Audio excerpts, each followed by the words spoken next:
I'm not ready.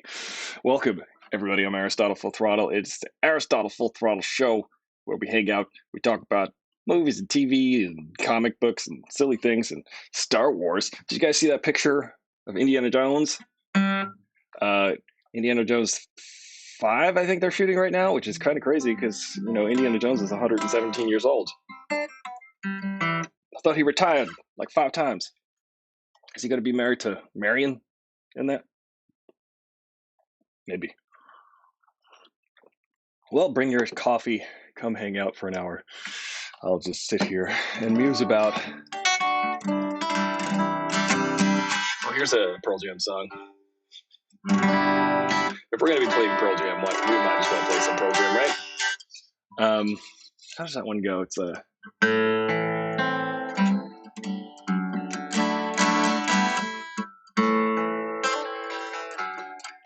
Right. Yeah, there it is.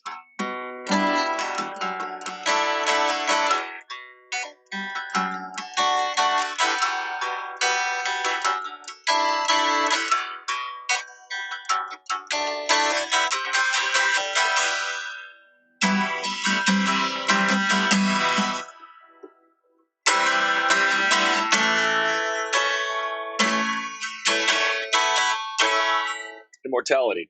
Hello, everybody. Hope you're having a good day. I'm having a pretty good day. It's pretty sweaty. Here on Long Island, you sweat. It turns out you sweat almost every day in the summertime, which is what it is right now. So I'm sweating. I went running on the beach because, you could do that here. There's mostly beaches. When you're on an island, you're surrounded literally by water. Every direction you go. You could just go for a while and there's water. You don't have to stop. You can keep going if you have a boat. Or if you can swim and have ambition. Well,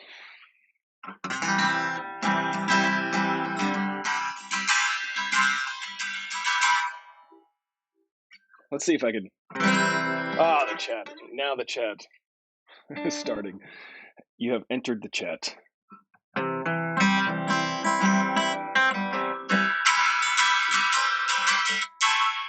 I've got my phone here. Maybe we can listen to some folks from Discord if anybody is out there on Discord. Let's see. I'll turn the Bluetooth off so we don't get any confusion here. But the Discord is open.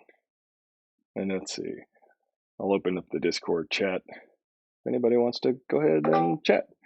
Hello.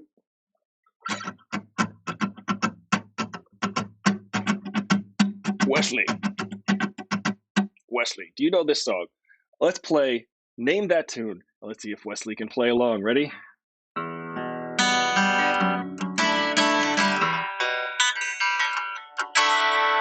got stuff in my hair still. Sometimes you gotta put product in, You gotta put product in to maintain your curls. Am I right, Wesley?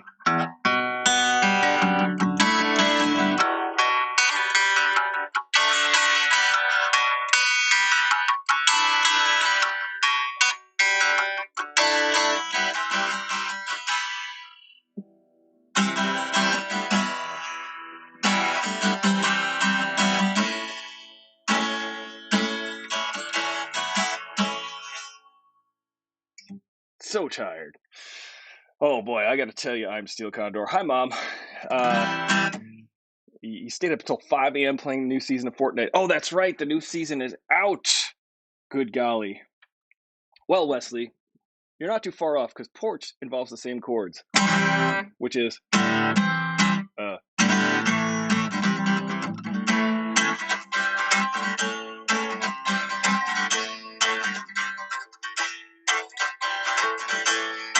that's porch. But so you have a good ear because you did hear that there was a C and an A involved.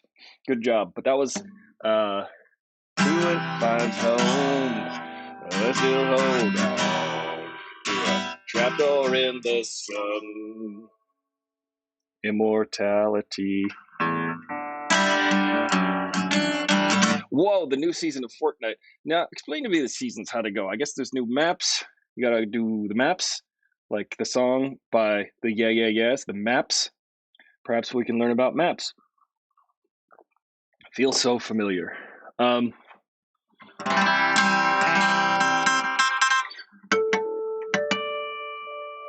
What is cool about the new season? Can you build your own guns? Can you build your own knives? Oh, speaking of Indiana Jones, look what I have right here. Indiana Jones and the Raiders of the Lost Ark. Which is funny because it used to just be called Raiders of the Lost Ark. And now it's just Indiana Jones and the Raiders of the Lost Ark, which has had a name change. They changed the name. Later, what are some of your favorite movies that have changed their names later? Was it Gleaming the Cube? That movie changed its name. What is the cool thing about the new season of Fortnite? What have you learned about it? And Wesley, when will you play Fortnite with us? Ooh, there's a beat frequency there. That went away. Let's all learn how to tune a guitar.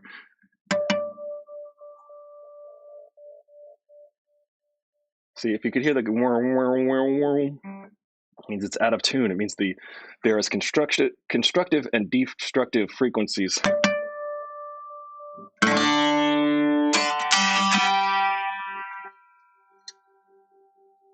I don't like this high string. It's too high strung. You know what I mean? What time is it? Oh, it's noon. It's noon. I should know. This show is 5 days a week, noon Pacific Standard Time. Aristotle Full Throttle Show. Please subscribe if you're considering it. If you would like to win a prize, I'm having to give it away once I get to 200 subscribers here on Twitch. So please consider subscribing. Just 200. And when I get to 10,000, I'm going to give away a PS5. Can you believe that? Can you believe that? A PS5.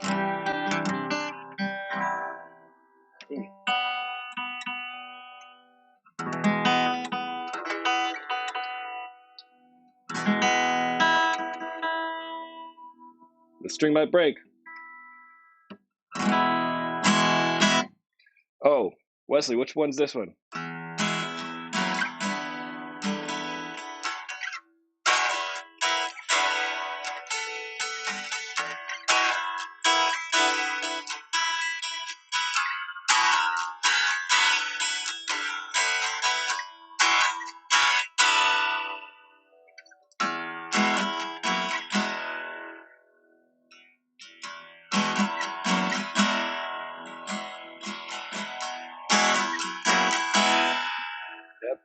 Table, seats just two.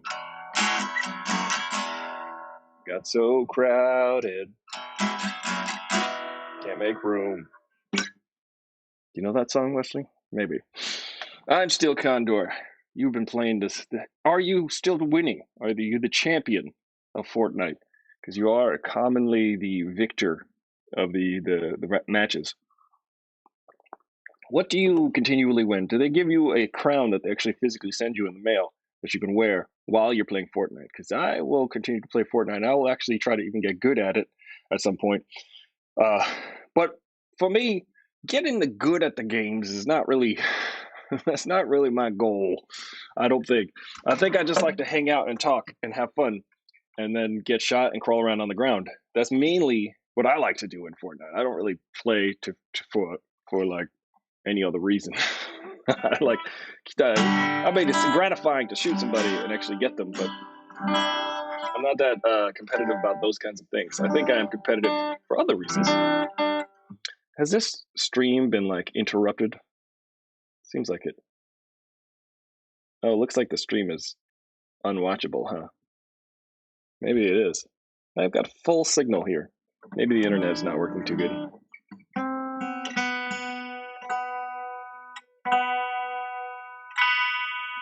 I'll just tune this guitar for like an hour, and that'll be the show. I'll be very Andy Kaufman. I don't like that this E string does not want to cooperate with me. What do you guys say? Should we just get rid of the E string entirely? Why don't we just call the Commission of Guitar Playing? Say, we don't need another E string. We already got a low one. Why would we need the high one? That seems redundant and ridiculous. Let's just do away with it and have 5 strings. I believe you have to go to the council and get that approved. Or just get some clippers and cut it. All right, entertainment news, ladies and gentlemen. Tomorrow starts the watch parties for Loki. If we're gonna hang out and watch Loki, come on and hang out and watch Loki. Do it real low key. It'll be fun. Ethan is trending because you know about Ethan, right? You didn't hear about Ethan? You'll hear about him. Late registration. What? Why? Hot 97. Oh, remember Hot 97? That was a fun station that you listened to when you were in 8th grade. Lots of dance songs. Got Cardi B.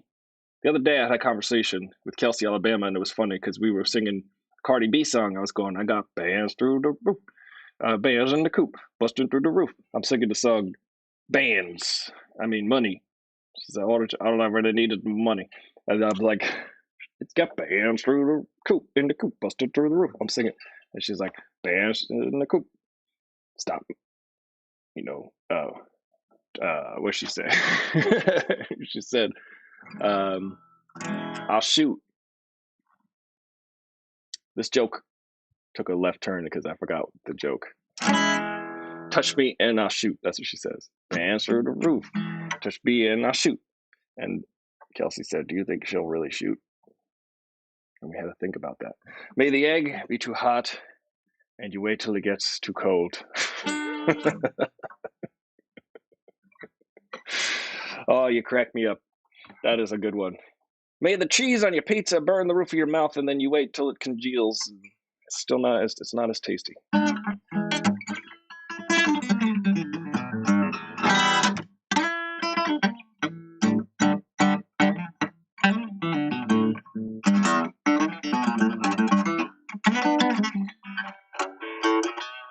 These strings are. I gotta change the action. I gotta do like a little woodwork and look at these frets. You ever see when people are playing around with guitars and they're like this?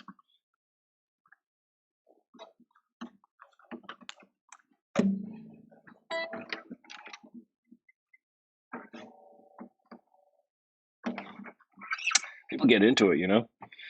When I remember being a kid, seeing people do that, I know why they do that now. But as a kid, they grab guitars, they're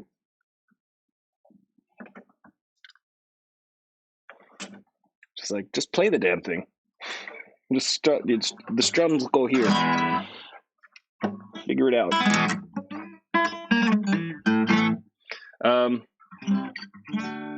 Oof. That's not good. It's in your regular house. It's in your wheelhouse.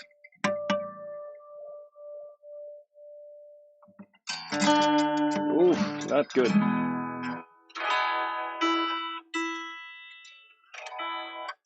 That one string. We don't need that string. I'm gonna call the council later. The Jedi Guitar Council. Well, what are you guys doing on this humid New York day? I was already at the beach. I went running on the beach. It's fun. My parents live in Rocky Point, and they live right by the beach. And you get to go running on it, and people get to look at you when you got a fro. And I'm like running down the beach with my fro, but I have like a thing on my head. Here they call it a schmatta. I put a thing on my head to pull my hair back, but then people are like, they're looking at the fro, you know? I found that the conversations I have here are often conversations I don't want to have on Long Island, which is fine. That's because I feel a little bit disconnected sometimes to the culture here that I grew up around, but I am very tapped into it in the sense that I understand the undercurrent, I understand the subterfuge, I understand the subtleties of what's going on here, of what people say and do. I understand the passive aggressiveness of certain people and what they're meaning when they say certain things. There's a local culture here that I am privy to, yet averse. I'm also averse to. It's regular to eat leftover pizza for breakfast straight out of the fridge. That's totally regular. But what you don't want room temperature cheese.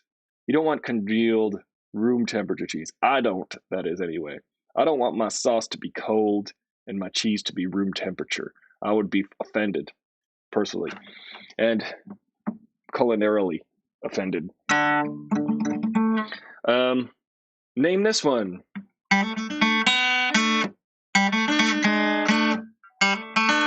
Sounds so out of tune. Ooh.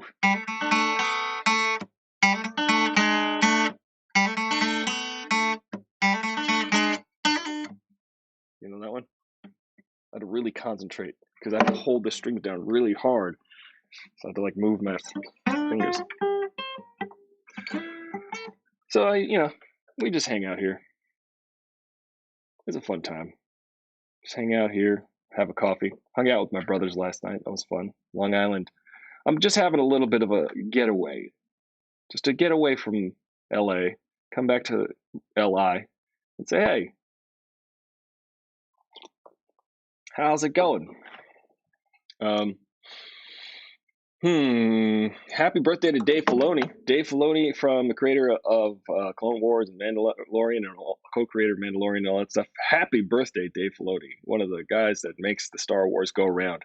I mean, some of his ideas are cool. Some of his ideas, I don't know, I could do without. I don't really like all of Dave Filoni's ideas. I also don't like all of George Lucas's ideas, and that's okay. You don't have to like bad ideas. The show, for instance. It's your prerogative. But stick around. Mexican pizza. 3 Taco Bell items are what are bringing you to deserted island? What 3 Taco Bell items are you bringing with you to a deserted island? Is what I tried to say, but I couldn't. For some reason, I was suddenly suffering from aphasia. What 3 Taco Bell items? Well, I would say that the grilled chalupa, that's a good one. People like the Choco Taco. I never got the Choco Taco. I just heard stories about the Choco Taco. Maybe I got 2 Choco Tacos in my life, but I've only heard stories. The legendary Choco Taco. If you want to get a chocolate taco, go to yeah. The fight was disappointing. Are you talking about the Paul Mayweather fight? Because I didn't really know if that was much to talk about. That guy, Logan Paul, by the way. Was it Logan or was it Rand? I don't remember. Was it Rue Paul? I forget which Paul we're talking about. But Logan Paul was fighting Floyd Mayweather the other day. And it's disappointing. Yes, Wesley, you're right to hate the Pauls, but I would say that you would be even more right to not even care about the Pauls. If you didn't spend a moment thinking or caring or hating of the Pauls, that would be probably preferable and also take a lot less energy, because they are very rich and worthless, if that makes any sense. In the sense that the Pauls are complete ne'er-do-wells. They're not good people. They don't understand what it is to be a good person. They really don't. That's what I've noticed over the years. Because here's the thing, the phenomenon. Hey, what's up, Ange? How you doing? Ange is here. I would like to play. Can we do it? Yeah. No, that's not Ange. That's not Ange. That's Carrie King. That's not Ange. I don't know if I have your intro, Ange. They are a complete waste of time. Rand Paul and Ron Paul and Aaron Paul. Aaron Paul was on Breaking Bad, right? Because he's good, actually. That's the only Paul I would, maybe Paul Simon. Paul Simon and Aaron Paul, and then you're good. And you don't need any other Pauls than that. They're really, they're not good news. They're bad news bears. They don't care. Here's the thing about them. They used to do prank channels where they would do a prank, and then they'd like hurt people emotionally and physically, and then they'd go, ha ha ha, we got 1 million views. And then people were like, you shouldn't do those bad things. And they were like, okay, well, watch us do more bad things. And then they would do even more bad things and get in trouble for doing more bad things. So, because people are like, you don't keep doing that, you'll get in trouble. And then when they get in trouble, they get 10 million views. So there's no consequence to what they do, only reward. So it's kind of an echo chamber of stupid, the Pauls. They are an echo chamber, Jake Paul and Logan Paul. Yeah, I was talking about Aaron Paul. Aaron Paul's a good actor, and he should stick around. He's good. But the other Pauls, you don't need him. We don't need them. We don't even need to talk about it any further, I think. But you know what? I'm going to start some beef. I'm going to fight you, Logan Paul. I'm going to fight you. I've got guns. I'll shoot you, but shoot punches through your head. You guys think I should fight Logan Paul? Let's get that trending. Aristotle full fightle.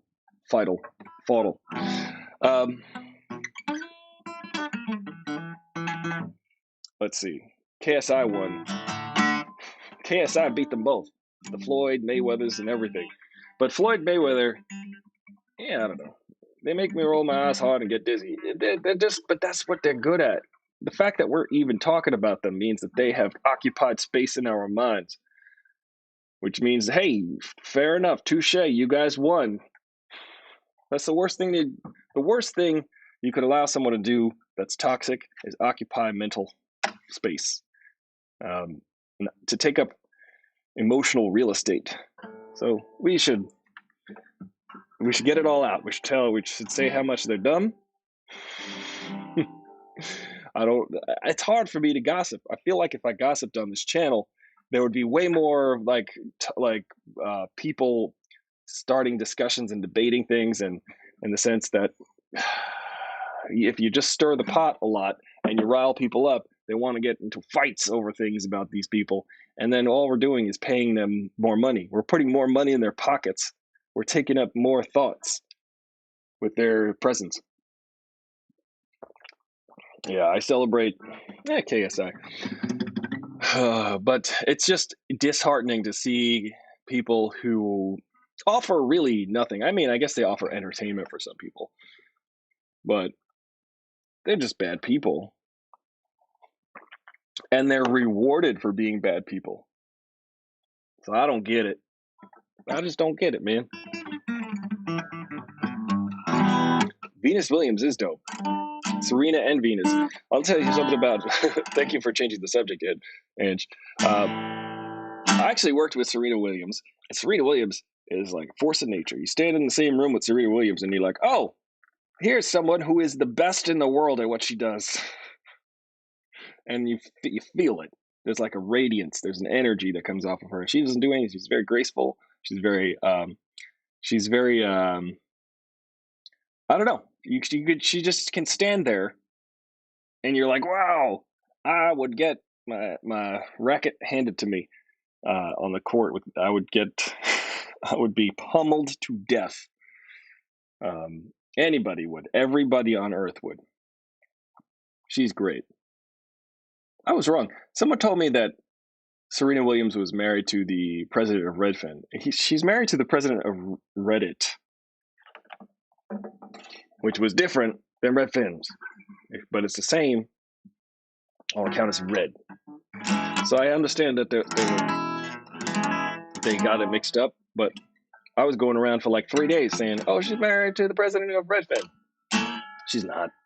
She's married to the president of Reddit, which is like being married to Mark Zucker nerd.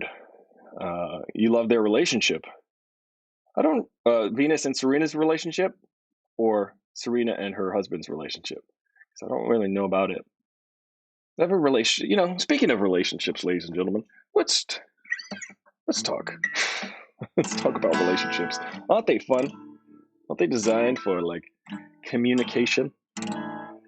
It's really I heard someone the other day criticize someone else about their relationship choices, and I was kind of like listening, because I'm the third party listening to this conversation, and they were saying something about, oh, you're in the wrong and they're in the wrong, and I was like, what? But aren't relationships about like an agreement between two or more people? Like, isn't that like an agreement that you share with somebody, and that's what it should, and there should be like some kind of communication about that. I find it strange that there are people who just think there's like a predetermined list of things that everybody should know in their own head about how relationships should work, and I disagree. I disagree. You were saying that for more than 3 days. Haha. I was saying that for more than 3 days. I was saying that for maybe 5 or 6 days. It might have been a full week. I know that I learned it 2 weeks ago tomorrow, Well, I poorly learned it, but then I unlearned it. Oh, it might have been 9 days. Yeah.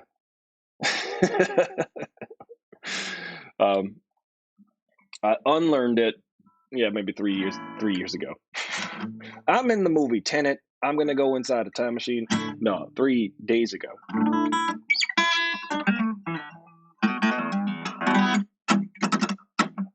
Alexis Ohanian, Serena. Yeah, so relationships are interesting. I find it funny. You gotta be. Everybody's got an opinion. I think this might be the lesson for today, for me. I mean, this is selfishly for lessons to try to think on things and lessons. The router's right there. I don't know why I'm having trouble with the signal. I just think that, if you're judging someone else's relationships, you really can't, can you? I think that so many people go, like, for instance, people go, why are they with them? A lot of times people are like, well, why is that actor with that politician? Why is that person with that person? It's never anybody's business, really. It's not anybody's, you know what I mean? There's like, people are with people because they choose to be, and they make decisions about that between themselves. So why is it anyone's bother or care, unless you're like you're readily observing a toxic relationship? But I think a lot of times people are like, why is Angelina Jolie with Billy Bob Thornton? Which is a good question, actually. But I mean, they seemed pretty toxic, actually. So that's a bad example. What I'm trying to say is, you just gotta live and let live, man. I'm like, in my years of living in Los Angeles, I've become a full-on hippie. Peace, man. I'll straight up flowers, hippie, flowers in your hair, and hippieism. This is really, really where I'm at. That's what I mean is, like, I feel like I'm back here on Long Island, which is where I grew up. So I couldn't help that.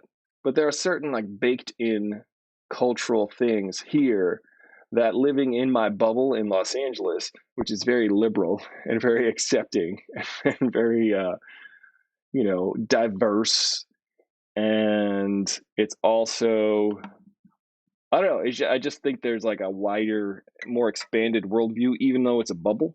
Does that make any sense? So there's people here that are all like, you just hear people talking about the life events generally here. They're like, birth, marriage, baby's death. Birth, marriage, baby's death. This is the conversation I hear all the time. Hey, birth, marriage, baby's death. Birth, marriage, reproduction, death.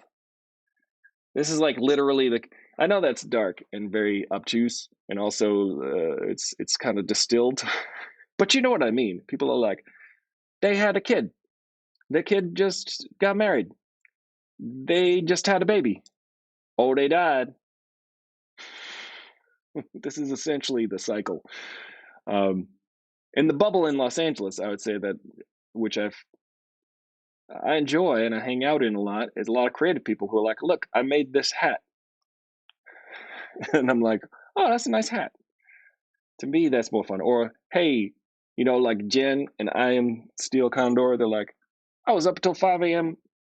murderizing people in Fortnite. I'm like, cool. That sounds productive and interesting. But when I come back to Long Island, it's like, oh yeah, birth, marriage, and then they had babies, and then somebody died. Thank you. Good night. I wonder about that.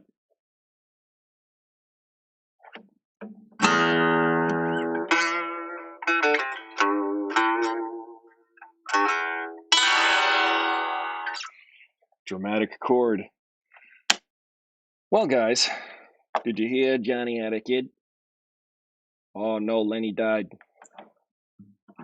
They're getting married.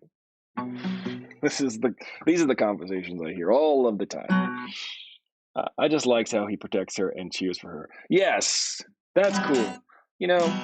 That's always good. You should be there for the people in your life. You should get their back. you should also feel that people have your back. Interestingly enough, there are people in my life now I know to immediately avoid these situations, but they'll throw you under the bus first chance they get. They'll just be like, oh no, it was them. One time I was sharing an Uber with somebody and we got close to the destination and then we hit traffic. And then the person who I was sharing the Uber with immediately was like, oh, he did this. He said go this way. I was just like, literally, does this matter? We're going to be there 5 minutes later than we would have. Did you have to just immediately abdicate responsibility for the situation for being 5 minutes late to the concert? I find people like that to be cowards. It's always, you got to support your team. I want to play the song on this guitar, but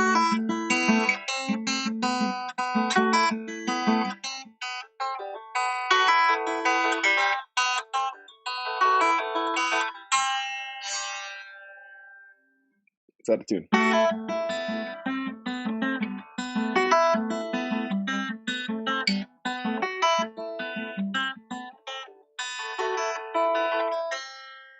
You know that one, Wesley?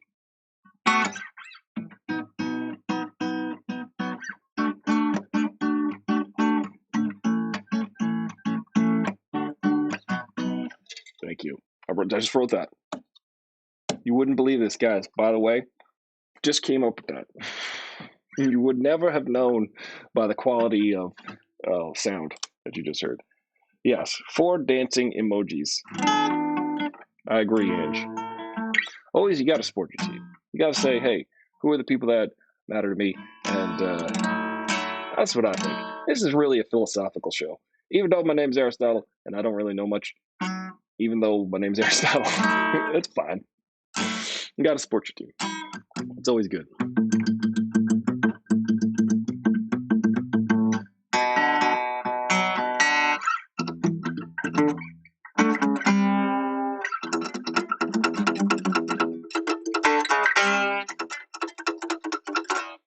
You can't really play that on acoustic. I mean, you can. I can't play it. So what are you guys doing today? I'm just having a tea or coffee, actually, and just hanging out. Just hanging out, having a good day.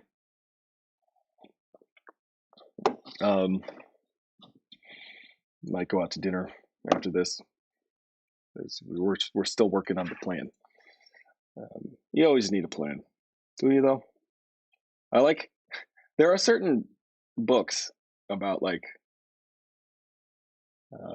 I don't know. I find it funny. There are certain books about relationships, and some of these books I'm like, you might as well title this book "Relationship Rules for People Who Don't Like Relationship Rules." Some of those books should be called that.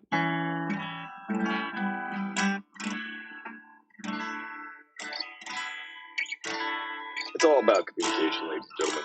Communication. Ooh.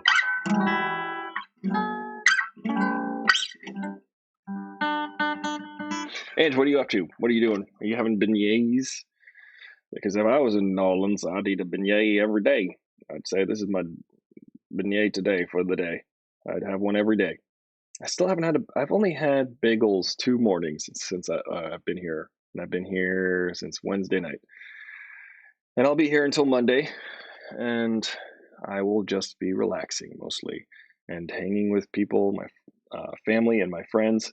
I had a really great night hanging out with my friends Judy and Keith and my 2 brothers last night. My brother Ricky, and my brother Chris. You're normally every morning, but right now you're cleaning the kitchen. Well, you got to clean the kitchen, make room to put more beignets on the counter. That's what I think. Sometimes you got to clean the kitchen, I found. I don't like it. I'm not a big fan of the kitchen cleaning, but you got to do it because that's where you eat. And the food, I'm trying to like not get glare on my glasses. Maybe if I move this. There. I found that if you eat in a place, you want to keep it clean. I found that normally, anyway. Oh, we got a lot of viewers today. It's good.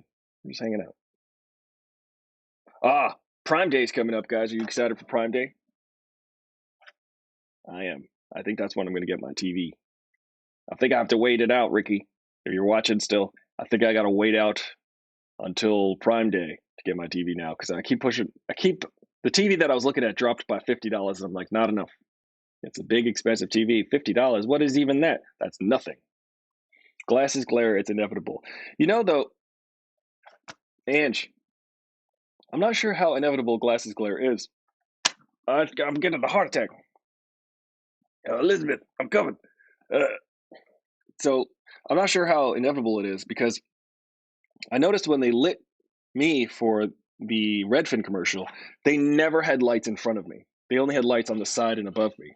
So there's no glare on my glasses in that commercial. And this is a funny thing about filmmaking. The cinematographer easily knew how to light for glasses, and he did.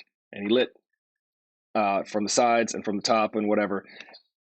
And a lot of times when I'm getting lit on a production, when I'm in front of the camera, yes, that lighting team was super talented.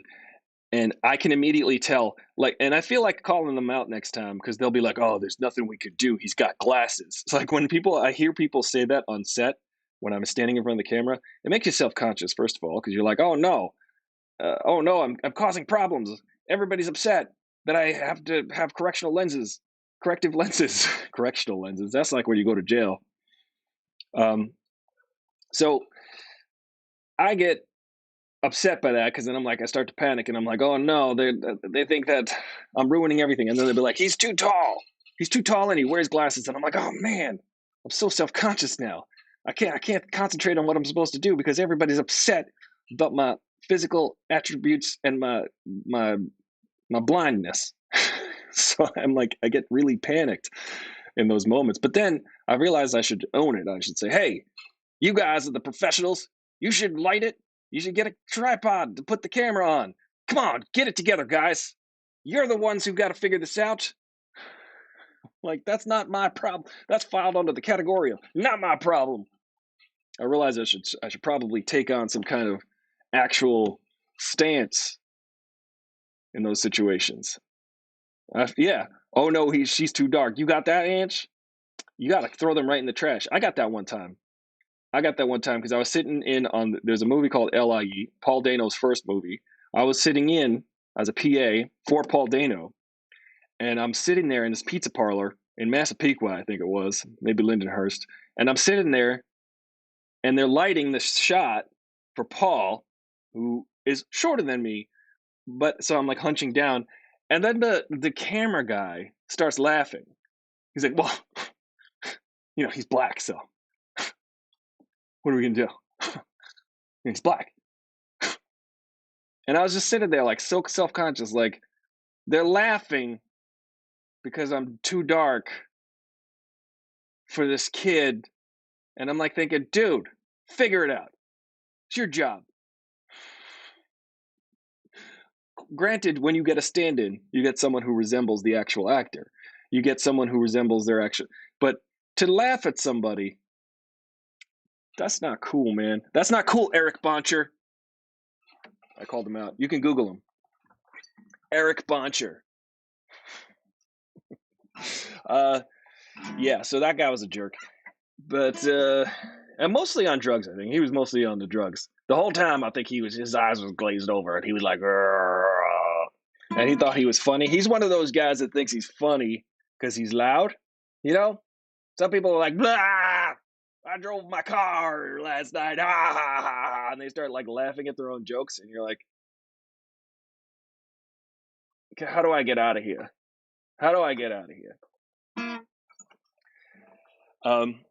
So the point here is, and I do have one.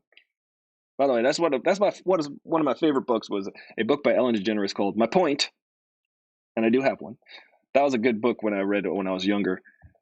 Here's a side note, and I'll get back to this point. when I was reading my point, and I do have one, I was in school. And the only question people had for me when I was reading that book was, is it true that she's a lesbian? And I'm like, I don't know. This book is hilarious. And they'd be like, I'd just be sitting there reading the book, and they'd be like, is it true that she's a lesbian? And I'd just be like, I literally have no interest in caring about that. In the very least, this book is hilarious. It's a very funny book. But we learned later that she is a lesbian and she's also a horrible person, which are two mutually exclusive things. You can be a lesbian and a great person. You can be a lesbian and Ellen DeGeneres, turns out. She's a degenerate. The point I have about being on set, it's not your job as the person in front of the camera who got the job because of whatever it is you do and however it is you look like. You got the job. It's the lighting person's job. It's the cinematographer's job. It's the camera person's job. It's the gaffers. It's everybody's, the electrics. It's everyone else's job to photograph you. You're not there to worry about that. You are just literally not there to worry about that. And I think that a lot of people make that harder and harder when you're in front of the camera. They make it very hard for you to not care about that because they want to make you feel bad for being tall and too dark and whatnot. Hello, Scott Bain. Welcome, Scott Bain. I'm sure you get this a lot. Bain, Scott Bain. I wondered what would break first. Was it your mind or was it your body? Your body. I can't really do the Bane. I have to listen to Bane for like 20 minutes before I can actually launch into a Bane. I was doing Bane. Shout out to Colleen.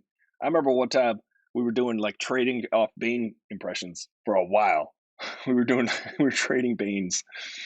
Welcome, Scott Bane. Nice to see you. We were just talking about what is it like when other people. I think the theme for today overall is like some other people have judgments on how other people live, and you shouldn't really. They have judgments on you, your appearance. They judge you for that, and you're hired as maybe an actor in front of a camera, and they say, "Let's light this guy," and they're like, "Oh," and you hear the chatter, you hear the talk, and they're like, "Oh, they're too dark, they're too tall, they're wearing glasses." Next time that happens, I promise you all, as full throttlers, I promise you all, I'll try not to feel as self-conscious about that, and I'll be like, "Oh yeah, I guess that's why you went to school for cinematography."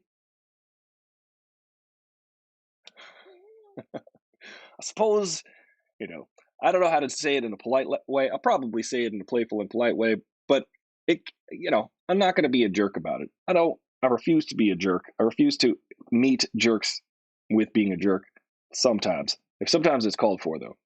But people shouldn't make you feel bad when it's literally their job.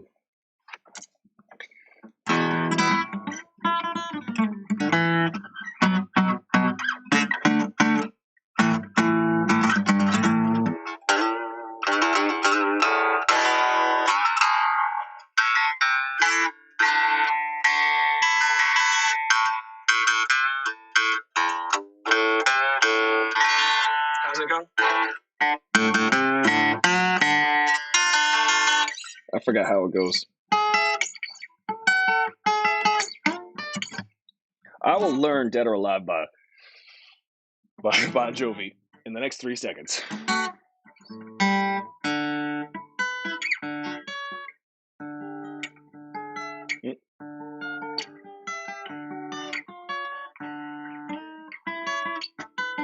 I can't do it right now. Sting transition. The strings, listen, the strings are hard to hold down.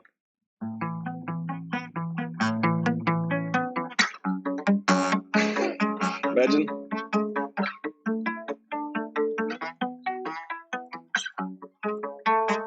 Imagine Sting was just like, no, the strings are too hard. I give up. I'm not going to play my biggest hit the biggest hit of the 80s. Bug String.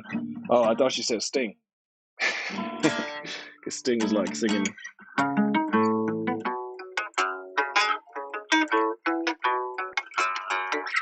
It's hurting my hand.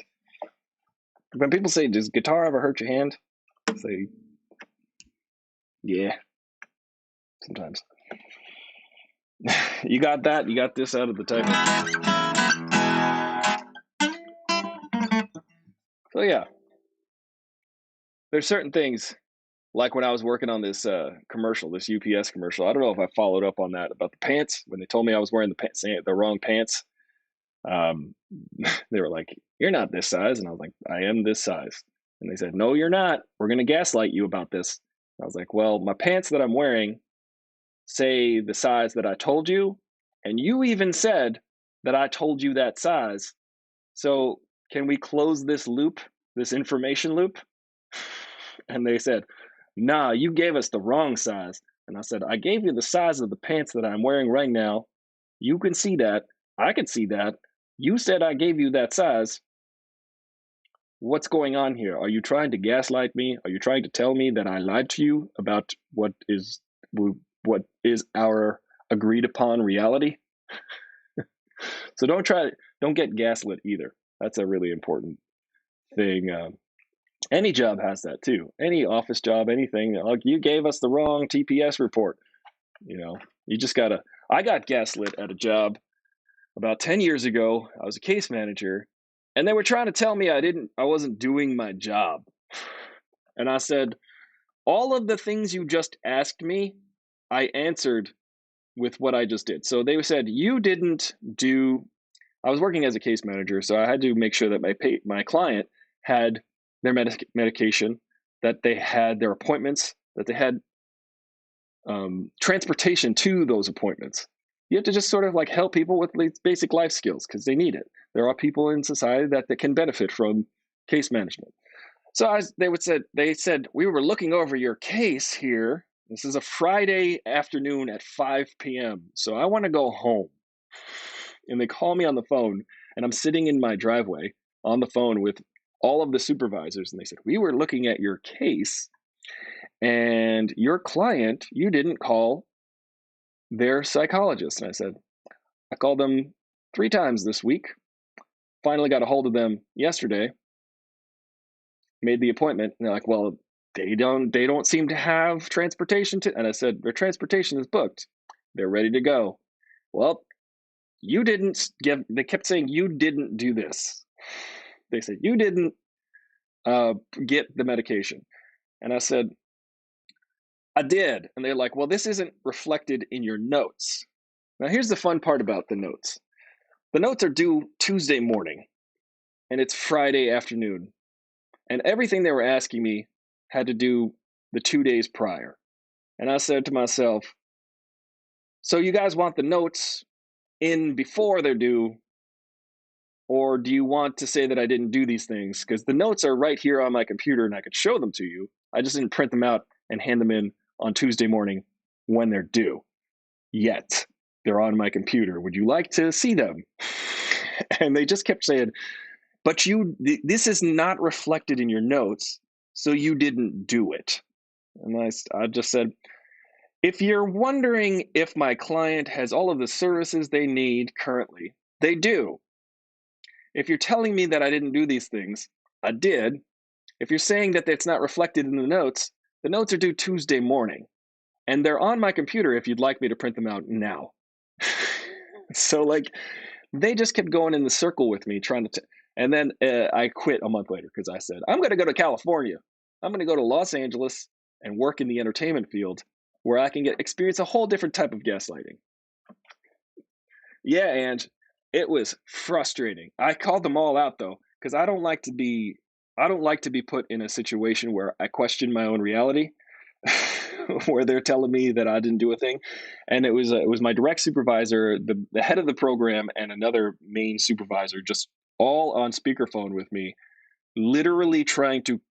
What they do at this particular job, is they take every case manager and then they go through and ridicule, and they try to like pick out inconsistencies in their notes over a period, because they want to act like they're doing their job. So everybody who wants to CYA says, hey, why don't I try to find something that's not there? Why don't I make a nothing burger with cheese and start criticizing someone's work when it's kind of like a wag the dog situation? They have a job of having to criticize your work, and if your work isn't necessarily criticizable, or at least what they're criticizing you for is done, it's just like, hey man, back off, bro.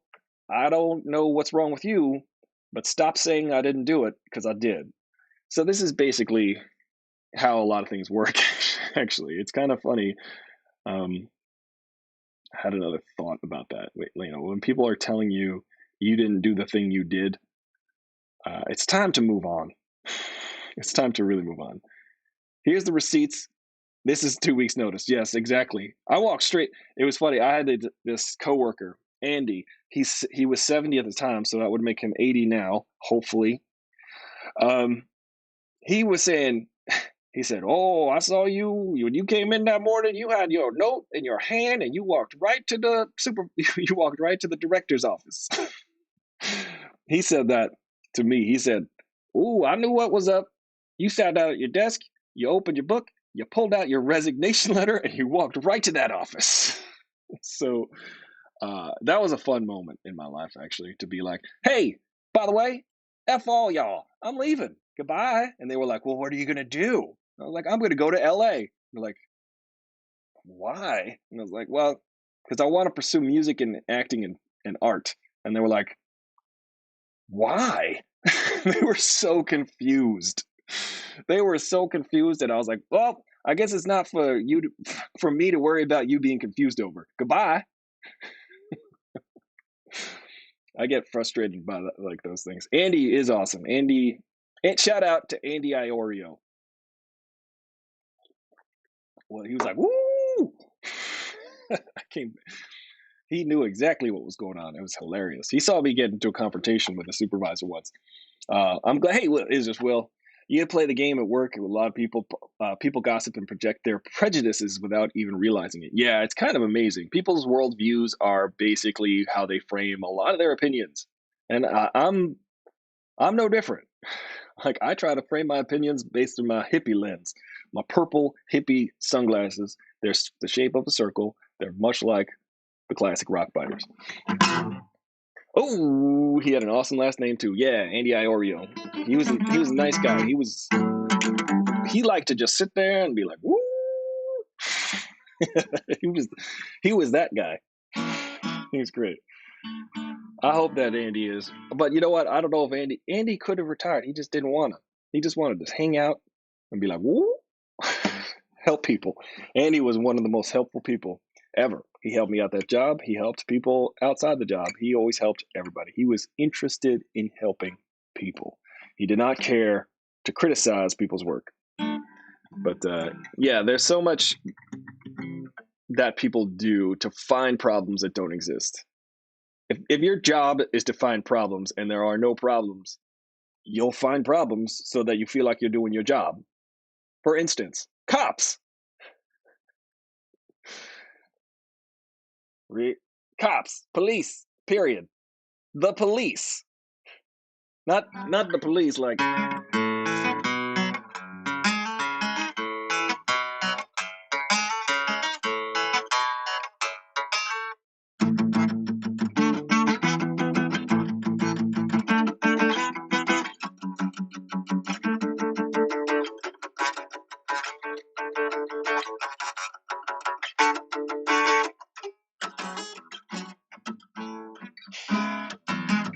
the strings are hard.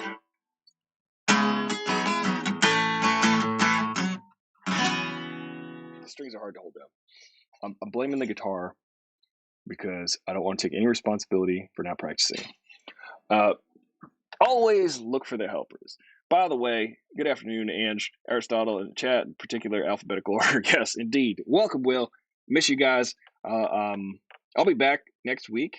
By this time next week, this will be the regular show with all of the fun bells and whistles and everybody can chat. I have the chat open on Discord on my phone, so if anybody wants to chime in on there, it's open like it normally is.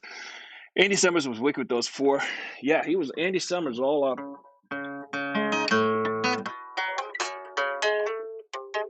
My fingers are so weak. I got weak fingers. They're like noodles. I've been playing drums mostly, so the forearms, but no fingers. I got all 4 arms. So I heard this story about, I forget, it was Sandra Bland, I think, was pulled over. She died. Black woman died in the custody of the police. I believe it was Sandra Bland. She was pulled over for not signaling. She was actually on private property too. She was like at a university, I think. I'm not sure of the details. You can look at it. You can Google them later, and they will be just as outrageous, I'm sure. But the point was, there was a cop. He was like 21, 23. Pulled her over for not signaling through changing lanes on like a university campus. She got into it with him. He took her into custody. 2 days later, she dies in jail for not signaling. It's infuriating because cops sit there and claim that they don't have a quota. Cops say, "Hey, we don't have a quota. We just give out tickets to people who are violating the law, traffic rules." But if you look at the numbers of tickets they give out every quarter, they're pretty consistent. But what if, as Malcolm Gladwell asks in one of his podcasts, he says, what if no crime happens in 3 months? What if no one parks illegally? What if no one changes lanes for illegally for 6 months? What if nobody does a traffic violation, runs a red light? They're going to start to look for things to give out citations for. They will start to look for problems that don't exist, and we see that all the time. So you're Popeye the Sailor Man. Yeah, I am indeed. You're heading for a job interview. Well, good luck on your job interview. What is it for? Yeah, her story is very scary, and I can't even imagine what it's like. I can imagine what it's like to be brown and driving while black, driving while brown, especially here on Long Island. If I drive through Southampton, it's always amazing to me how the cop can be behind me for 5 blocks in Southampton. I'm like, interesting. I'm like, am I not wearing enough linen shirts right now? You're getting to some structural functionalist critiques about society. No, Sandra Bland was headed job interview. Oh, so headed to a job interview. Yeah. Could you imagine which direction her life may have taken? It's insane. It's just really insane. But people are, ruining people's lives, and people were like, people just looking for problems that don't exist. Sometimes you want to look for a dime and you can find a quarter, like Buddy Guy says. Don't quote me on that. Yeah, it's just really sad. People don't know how to people.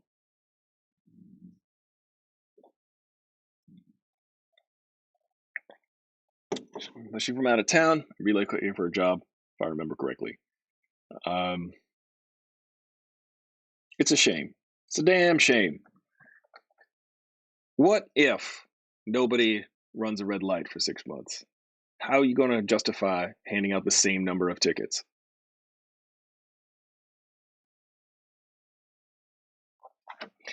Yeah, the rabbit hole of her getting arrested is so upsetting and scary. It is, indeed. There are people that just continue to escalate a problem where there is none. And that goes for relationships too. Sometimes you can find yourself in a circular argument and you're like, wait, is this argument worth it?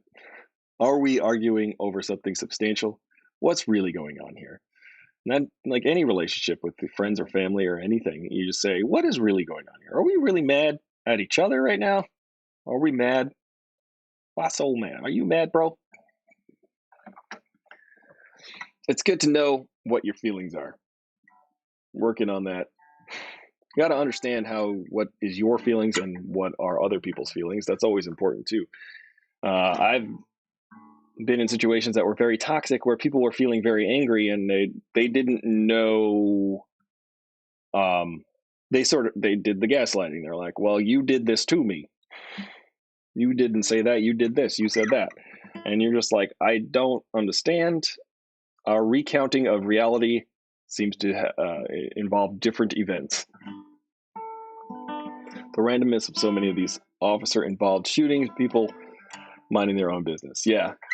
Well, I was just talking with my brother last night, who is a licensed social worker. He was like, he knows how to talk to somebody who's standing in the middle of the street, like threatening to do whatever. He knows how to go up to them and say, hey, now I'm in the street. And then the person that he did this at one point, and then they were like, well, what are you doing in the street? He's like, well, what are you doing in the street? Let's go over to the side.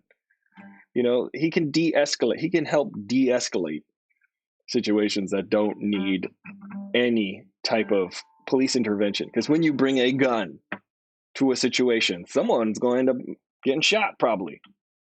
If you don't bring a gun to a situation, there's really no chance of someone getting shot. Just being in the wrong location is enough to instigate your death. Trayvon Martin was a similar scenario. Yeah, absolutely. And even in traffic, this is random and has less to do with the structural institutional racism that's prevalent in the United States. But in Los Angeles or outside of Los Angeles, a woman had road rage and someone shot at her car and killed her kid. And I don't want to leave on the show on that note because it's kind of horrible. But ouch, that's like really crazy. You never know what you're going to run into sometimes. Some people is crazy. Some people, you got to just mind your P's and Q's sometimes, and you got to walk away. Just break the wrist and walk away. Break the wrist and walk away. That's what we learned from Napoleon Dynamite. Let me see. All right, here we go. Let's play the song. And that's what we learned today. Communication is key. Make sure that your feelings are your own and you're not projecting them onto someone else. You know what I'm saying? Maybe you're saying, why are you so mad, bro? Maybe I'm not. Maybe it's you. My brother gets stopped by the police all the time because of the car he drives, and it scares the poop emoji out of me every time he leaves the house. Yeah, well, my mom has said that. My mom has talked about that. See, she told me a story about someone at her work who said, yeah, your kids, they don't really deal with this. It's been an eye-opening experience for a lot of people who aren't black or brown in the United States for this last year. It's been an eye-opening experience because they just do not understand or even register the fact that if you are brown, you have probably encountered racism. If you are black or brown in this country, you have probably encountered racism, but it blows some white people's minds.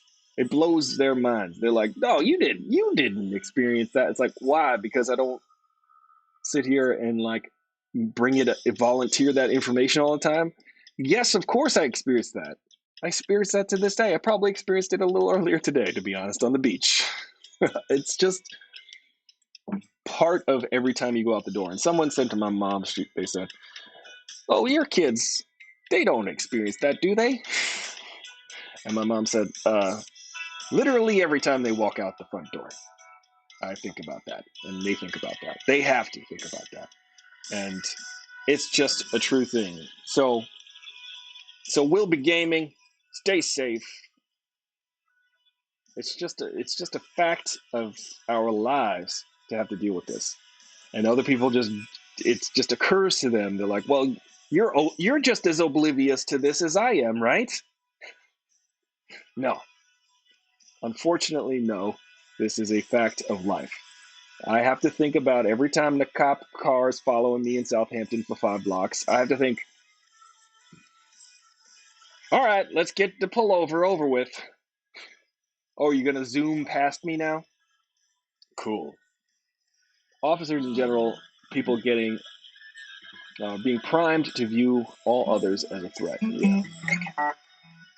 Being from a region where being coarse is considered personality trait, I believe to the core of my being, you've caught hell.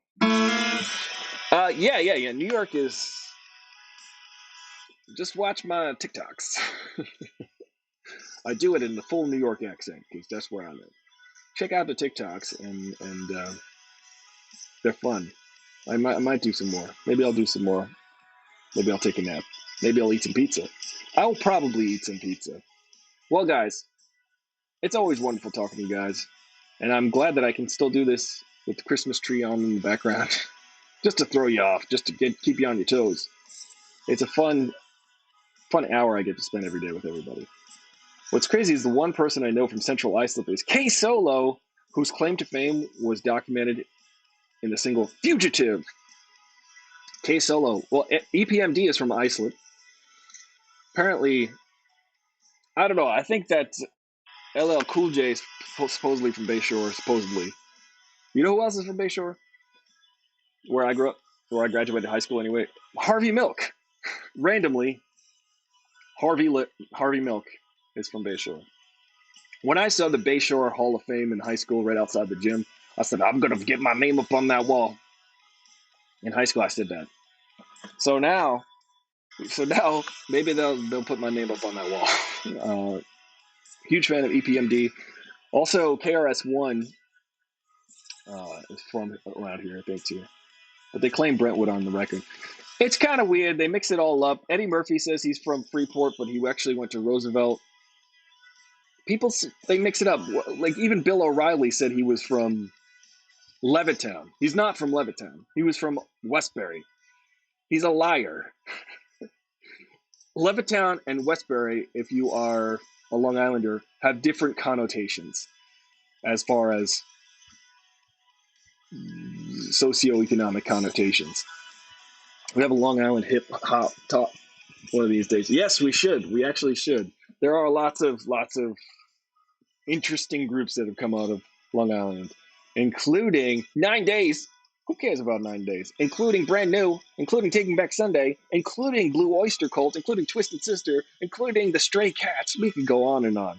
Let's do that tomorrow. On Wednesday's show of the Aristotle Full Throttle Show, we will talk about the Long Island. We will celebrate. It will be a celebration of Long Island artistry.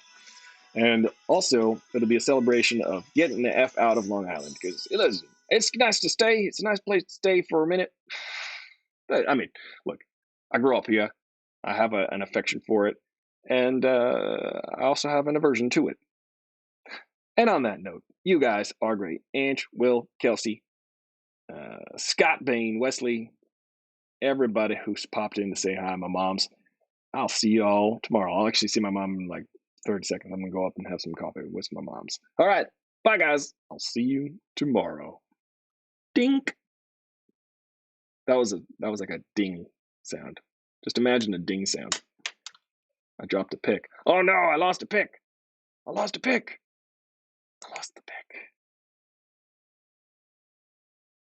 Stay safe. Ouch. I'll be right here.